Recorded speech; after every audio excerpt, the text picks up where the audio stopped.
అందరికీ నమస్కారం అండి. నేను చేస్తున్న వీడియోలు అందరికీ నచ్చుతాయి అనుకుంటాను. ఈరోజు నేను చేయబోతున్న వీడియో ఏంటంటే, లక్ష్య సాధనలో మనో దౌర్బల్యానికి లోను కాకు అనేది ఈరోజు నేను చేయబోతున్న వీడియో అండి.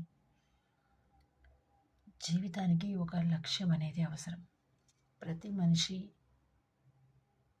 ఎలాంటి లక్ష్యము లేకుండా మనిషి అనేవాడు ఉండకూడదు. ఎందుకంటే ఏదైనా వ్యాపకమో లేదా ఏదైనా ఒక లక్ష్యమో అనేది మనిషి జీవితానికి ఉంటే దానికోసం కొంత ఏదో ఒకటి నేర్చుకోవడానికి మనిషి ట్రై చేస్తాడు.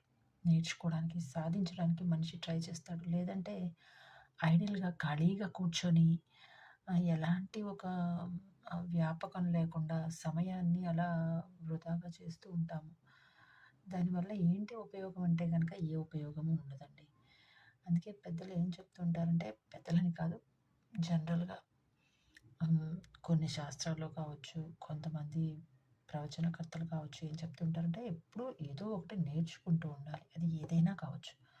పుస్తకం చదవటం కావచ్చు, లేదంటే ఏదైనా ఒక ఆట గురించి మెళకువలు నేర్చుకోవడం కావచ్చు, లేదంటే ఏదైనా ఒక స్కిల్ గురించి ఏదైనా ఆహ్, ఆత్మరక్షణ ఒక స్కిల్ కావచ్చు, ఏదైనా కావచ్చు నేర్చుకోవడం అనే దాన్ని ఎప్పుడూ ఆపకూడదు. ఏదో ఒకటి నేర్చుకోవాలి. దానివల్ల ఏంటయ్యా యూజ్ అంటే, ఏది ఎప్పుడు ఉపయోగపడుతుందో ఎవ్వరికీ తెలీదు. కొందరికైతే జీవితంలో అదే తమ మెయిన్ లక్ష్యం అయిపోతుంది. ఒక ఒక మెయిన్ పార్ట్ అయిపోతుంది లైఫ్‌లో. ఇంకొందరికైతే అది ఒక టీచింగ్ స్కిల్ లాగా మారిపోతుంది. వీళ్ళు ఏదైతే నేర్చుకున్నారో దాన్ని నేర్పుతారు. అట్లాగా ఒక్కొక్కళ్ళకి ఒక్కొక్కటి లక్ష్యంగా ఉంటుందనమాట. అట్లా ఉండాలి కూడా మనిషి అన్నాక.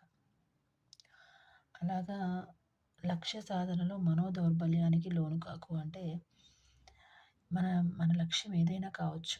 దాంట్లో మనము ముందుకెళ్ళే క్రమంలో మనకి అప్పుడప్పుడు కొంత భయం కావచ్చు, మనం చేయలేమేమోననే ఒక అధైర్యమైన ఫీలింగ్ కావచ్చు ఎదురవుతూ ఉంటాయండి.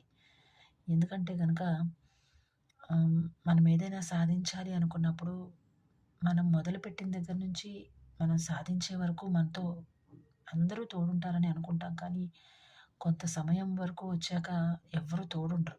ఎందుకంటే అది మన ఒంటరి ప్రయాణం. మనమే చేయాలి తప్పదు. ఇప్పుడు సపోజ్ ఎక్కడిదాకా ఎందుకండి, స్కూల్‌కెళ్ళే స్టూడెంట్సే ఉంటారు. స్కూల్‌కెళ్ళే స్టూడెంట్స్‌తో వాళ్ళు స్కూల్ టైమ్‌లో కావచ్చు, వాళ్ళు వెళ్ళి వచ్చే టైంలో కావచ్చు, అన్ని వేళలా పేరెంట్స్ కానీ, అన్ని వేళలా టీచర్స్ కానీ తోడుండరు. ఏదో ఒక టైంలో మనం పక్కకు తప్పుకోక తప్పదు కదా! అట్లాగే లక్ష్య సాధనలో కూడా మనో దౌర్బల్యం అనేది